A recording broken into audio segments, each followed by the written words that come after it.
सादर करण्यासाठी वैष्णवी आंधळे आपल्यासमोर और बोलो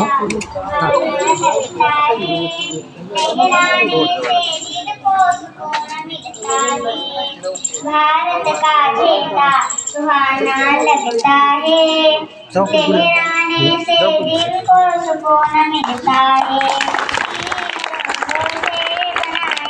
मेरा झंडा प्यार से जोड़ा है रब ने, ए मेरा झंडा खूबसूरत ए आजादी रंग लाएगी, देश की हर देश की में याद आएगी।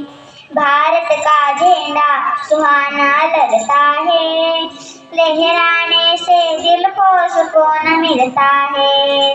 त्याग का प्रतीक है एक केसरिया रंग, शांति का प्रतीक है ए श्वेत का रंग, समृद्धि का प्रतीक है ए हरा रंग। भारत का झंडा सुहाना लगता है, लहराने से दिल को सुकून मिलता है। भारत का झंडा सुहाना लगता है, लहराने से दिल को सुकून मिलता है।